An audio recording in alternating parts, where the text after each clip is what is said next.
Salut à tous les amis, j'espère que vous allez bien. Ça me fait vraiment plaisir de vous retrouver aujourd'hui pour une vidéo totalement pépite. On va parler cinéma, on va parler critique ciné, on va parler du dernier film de Marvel, Deadpool et Wolverine. Alors si tu veux rien rater de la vidéo, reste bien jusqu'à la fin de la vidéo et surtout abonne-toi et like la vidéo, c'est extrêmement important, ça donne de la force à la chaîne. Allez, on se dit à tout de suite pour découvrir ensemble la critique ciné de Deadpool et Wolverine, soit le 3e épisode de Deadpool. C'est parti. T'es prêt? Tu parles que je suis prêt. Je suis Wolverine. Il était temps qu'on retrouve notre Ryan Reynolds dans le rôle de Deadpool, même si le deuxième épisode était assez mitigé. Fallait savoir, fallait peser le pour et le contre. Moi je sais que j'ai pas trop aimé, mais honnêtement Deadpool et Wolverine, mais quelle pépite, c'est un carton, il a cartonné de partout, il en est presque à 1 milliard. 1 milliard d'entrées, 1 milliard de chiffres d'entrées. C'est dingue, c'est dingue. Honnêtement, ça fait vraiment plaisir. Si t'étais en dispute conjugale avec Marvel, bah sache que là, c'est fini. Tu pourras revenir totalement dans tes chaussons avec Marvel. Parce qu'honnêtement, ce film Deadpool et Wolverine déjà est très très intéressant. Ah oui, au passage, je voulais te dire, n'hésite pas à t'abonner à la chaîne et like la vidéo, c'est extrêmement important. N'hésite pas à la partager à des potes si vous voulez parler un petit peu de Deadpool 3 et voir un peu ce que j'en pense avec vous. Ça, c'est la petite parenthèse. Du coup, voilà. Alors, honnêtement, ce film est bourré, mais pas mal de caméos. C'est un truc de dingue. Au passage, ouais, on va spoiler le film parce qu'au bout de 2 semaines, je pense que tout le monde l'a vu. Et à mon avis, vu comment c'est parti, tout le monde va vraiment le voir et y faire qu'en parler. Déjà pour moi, ce qui était extrêmement important, c'est de savoir si le scénario allait vraiment tenir la route. Alors oui, il n'est pas extrêmement fou, mais il est bourré de caméos et il a du sens. C'est ça qui est extrêmement important pour ce 3e épisode de Deadpool. Alors après, on sait très bien que Ryan Reynolds et Hugh Jackman sont extrêmement potes dans la vie en off. Et du coup, ben, ça c'est cool, ça se voit tout de suite au niveau du tournage et tout, même si Hugh Jackman est extrêmement bon. Pour le reste du casting, on a quand même Emma Corrin en Cassandra Nova. On a quand même Morena Beccaria pour Vanessa, qui reprend exactement son rôle des 2 derniers épisodes. On a qui d'autre aussi, parce que je regarde en même temps, parce que je les connais pas tous. On a quand même de sacrées pépites, hein, honnêtement. Donc... il y en a plein, je sais même pas par où commencer. Il y a Colossus, il y a Stéphane Capici, pardon, je sais pas comment ça se prononce. Non, mais honnêtement, le film est extrêmement bon. Déjà, rien que l'intro extrêmement bonne, là, avec cette musique et tout ça et tout, avec Bye Bye Bye, franchement, c'était des vieilles chansons il y a au moins plus de 20 ans, et honnêtement, savoir remettre ces vieilles chansons au goût du jour dans un film Marvel avec un ton totalement décalé, bah moi je dis oui, je valide honnêtement. Et puis le film il attaque cash, hein, honnêtement, et puis qu'est-ce que la Fox elle en prend pour sa gueule, franchement dans ce film, on sent que Deadpool est arrivé chez Marvel et il veut vraiment le faire comprendre, surtout chez Disney pardon, et il veut vraiment le faire comprendre, et ça moi je trouve que ça passe vraiment bien. Bon alors, en ce qui concerne l'histoire, elle est toute bête, du coup Deadpool il se fait, on va dire, poursuivre par la TVA, et au cas où si vous n'avez pas vu la TVA, c'est une sorte d'entreprise qui gère un peu le temps et tout, donc sans rentrer dans les grands détails, parce que j'avais regardé Loki la saison 1, et donc du coup voilà, donc... On part un petit peu là-dessus, donc il se fait poursuivre. Ensuite, il lui propose, lui disant que c'est le petit préféré du moment et qu'en fait, il n'y a que lui qui peut répondre à cette mission, savoir qu'il faut en fait détruire plein de trucs et tout ça et tout. Donc voilà, sans forcément rentrer dans les grosses lignes, c'est ça à peu près. Et du coup, il faut qu'il trouve le Hugh Jackman, parce que le Hugh Jackman de son monde, parce que c'est ça en fait le problème, c'est que son monde est mort, et donc du coup, et ben, il va falloir tuer tous les autres mondes à peu près comme ça. Donc du coup voilà, c'est après dans les grosses lignes. Donc du coup on va avoir une pléthore de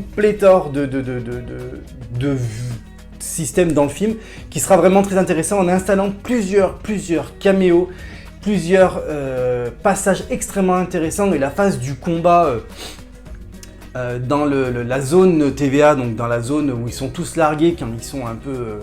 je sais plus comment on l'appelle cette zone, mais qui sont un peu tous là-dedans, c'est une sorte de zone tampon où en fait tout le monde un peu gravite, et c'est une sorte de trou noir où tout le monde les envoie, et bah du coup il y a énormément de choses, on voit aussi les logos de la Fox qui est genre détruit par le temps et tout ça et tout, on voit énormément de choses, on voit Chris Evans en torche, parce qu'il faut savoir que Chris Evans il faisait aussi le rôle de la torche, pardon, dans les 4 Fantastiques d'il y a vers les années 2000. C'est vieux, je vous dis, hein, c'est extrêmement vieux.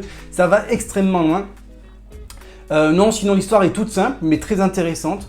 Bon, bah voilà, Hugh Jackman, c'est pas le Wolverine qu'on connaît, donc c'est un Wolverine qui a tout lâché dans son monde, qui a vendu tout le monde et tout ça et tout. Donc c'est une autre façon de présenter. Après, bon, bah voilà, Hugh Jackman, Wolverine, il a un autre costume dans celui-là, tout le monde l'a vu un peu dans les affiches et tout. Ça, je trouvais ça extrêmement intéressant d'avoir un variant de Wolverine. On retrouve énormément de variants de Wolverine, dont Henry Cavill en Wolverine, ce qui est vraiment, vraiment drôle. Il y a des Wolverine petits. En fait, on voit vraiment la dimension des mondes parallèles et ça, c'est vraiment, vraiment cool. Et c'est là où, en fait, on arrive vraiment à installer énormément de puissance dans cet univers qui est les variants en fait de chaque monde, et ça c'est extrêmement intéressant parce que ça reprend un petit peu la connotation de Kang, en sachant que lui il avait énormément de variants qu'on voit à la fin de Ant-Man 3, et là du coup en sachant que même si Kang il sera plus vraiment présent, parce que tout le monde sait que maintenant c'est Doctor Doom, mais du coup voilà, faut savoir qu'il y a plusieurs variants qui sont extrêmement installés, et c'est vraiment, vraiment, vraiment intéressant, et vraiment fascinant de voir comment on peut présenter plusieurs Logan en fait dans chaque monde. Donc du coup voilà, après il y a énormément il y a eu des gros caméos. Alors attendez-vous parce que franchement il y a eu un caméo de dingue. Ils ont réussi à installer quand même des caméos des films 1999. Ça fait extrêmement long, je sais. Même moi j'ai pris un coup de vieux juste en le disant. Mais c'est vraiment cool, on a quand même Jennifer Garner en Elektra. Ça veut dire que ça va jusqu'à là-bas, c'est loin. Alors encore, si vous me direz, il y a Elektra et tout ça et tout, il n'y a que ça. Oh, tu me dirais, pourquoi pas bah non, il n'y a pas que ça. Il y a Wesley Snipes, il y a Blade, il y a Blade dans le vieux Blade des 1998, 99 par là. C'est à l'époque de la VHS, je ne sais pas si vous vous rendez compte comment ça va loin. 24 ans plus tard, on arrive encore à installer des personnages c'est vraiment extrêmement intéressant, c'est vraiment extrêmement intéressant. Et là, en même temps que je discute, je parcours un petit peu la liste des acteurs, et en fait, dans l'historique, Jennifer Garner, elle y est, mais par contre, il n'y est pas Wesley Snipes. Donc tu vois, c'est un super caméo, ou des fois c'était un reshoot où ils ont réinstallé, donc du coup, c'était vraiment intéressant. Les musiques sont vraiment top. Ils ont placé deux musiques, une musique de Madonna à la fin qui était vraiment géniale, et une musique de Bye Bye Bye qui est vraiment l'entrée que tout le monde reprend sur TikTok de partout. Et c'est vraiment, c'est super cool en fait. C'est de la légèreté, c'est vraiment intéressant. Deadpool parle énormément au public, c'est ça qui est vraiment bon. Ça, on avait ça un peu dans un jeu vidéo, mais bon voilà, c'est pas trop le sujet. Mais c'est vraiment extrêmement intéressant de casser ce mur et tout ça et tout là du téléspectateur, et vraiment de s'adresser à lui en faisant des références à Marvel, en faisant des références à Disney, en faisant des références où il parle au public en donnant son avis sur des choses et tout ça et tout. Et ça, c'est vraiment intéressant. Franchement, je trouve ça vraiment, vraiment cool. Après, on arrive à avoir quand même le jumeau de Xavier, hein, qui est une femme qui s'appelle, je sais plus comment, parce que je la connais plus, je me souviens pas. Bref, en tout cas, on a le jumeau, on a plein d'autres personnages qui sont installés, il y a plein de personnages qui meurent aussi dans cet univers un peu alternatif, spécial et ça et tout de la TVA. C'est vraiment intéressant. Seul petit regret, j'aurais bien aimé avoir le personnage qui joue dans la série Loki. J'aurais bien aimé avoir un petit clin d'œil de Loki. J'aurais bien aimé aussi avoir un petit clin d'œil de, je sais plus l'acteur comment il s'appelle, parce que Owen Wilson, voilà, Owen Wilson. J'aurais bien aimé voir Owen Wilson, ça aurait été cool. Au moins ne serait-ce qu'en arrière-plan ou un truc comme ça, ça aurait été vraiment bien. Ça promet énormément pour le futur de chez Marvel, parce que grâce à ça, on a réinstallé une base déjà sur, ça c'est obligé, vous aurez un Deadpool 4, ça c'est obligé. Des bruits de couloir se répandent sur le fait que on aurait du Wolverine avec du Hulk contre du Hulk, ça c'est vraiment cool. Ça pourrait vraiment installer une belle base. Alors après, pour reprendre un peu le film, si vous devriez aller le voir, honnêtement les amis, allez-y, craquez pour ce bon Marvel, parce que c'est un bon Marvel, et c'est vraiment rare de le dire en ce moment, que Marvel fait pas des excellents films. Faut savoir que le dernier en date, c'était, j'arrive même plus à me souvenir du dernier Marvel que c'était. Ça devait être, je crois que c'était pas, je crois que c'était Ant-Man, je crois. Vous me direz dans les commentaires, le dernier Marvel que c'est, ils sont tellement pas très intéressants qu'en fait on oublie la ligne dynamique. Et du coup voilà, mais celui-là il est vraiment bon, il est drôle du début à la fin. Il présente une autre dimension, il présente une autre vision de chez les Marvel. Mais ce qui est sûr et certain, c'est que les X-Men arrivent chez Marvel. En tout cas chez Disney, et ça, on les installe pour la phase 5 du MCU. Il était temps que le MCU remonte, les amis. Parce qu'honnêtement, c'était vraiment dommage de s'apercevoir que le MCU, avec un tel potentiel, aurait pu vraiment couler aussi rapidement, parce qu'honnêtement, là, c'est vraiment mal au cœur. Mais honnêtement, pour résumer, le film est drôle et fun. Il a une petite intrigue qui est simple, mais qui est bien. Faut quand même pas se leurrer, c'est pas non plus l'intrigue du siècle. Mais c'est vraiment bon, qu'il faut sauver l'univers... qu'en fait il est là, Deadpool, pour anéantir tous les autres univers et dont le sien, parce que du coup voilà, et qu'en fait il sera le génocide un peu de tous les univers, et que lui du coup il veut pas, donc il part à la recherche d'un Hugh Jackman, d'un Wolverine, d'un Logan pardon, pour pouvoir l'aider à sauver son monde parce qu'il sait pas comment faire, donc du coup ils vont faire duo et tout ça et tout. C'est ça un peu l'histoire en fait, hein, et pour pouvoir sauver le monde. On a énormément de variants de Deadpool, ça c'est vraiment très intéressant. Alors il faut quand même savoir que à un moment donné on a une phase de film où on a tout, dans le film où on a tous les personnages des Deadpool, tous les Deadpool, les variants des Deadpool, et... Ah, la lumière s'est éteinte, désolé. Ah là c'est mieux. Et dans tous les variants, et ben en fait on a... Je remets juste un petit cran de lumière. Voilà. On a du coup, ce qui est extrêmement intéressant, c'est qu'on a le frère de... Ah, je vais y arriver. Le frère de Tom Holland qui joue un variant de Deadpool que même pas Ryan Reynolds le savait. On a, je crois, l'enfant de Ryan Reynolds qui fait aussi le petit bébé Deadpool, mais je suis pas sûr. Et on a énormément de... Il y en a sa femme aussi, qui est vraiment intéressant.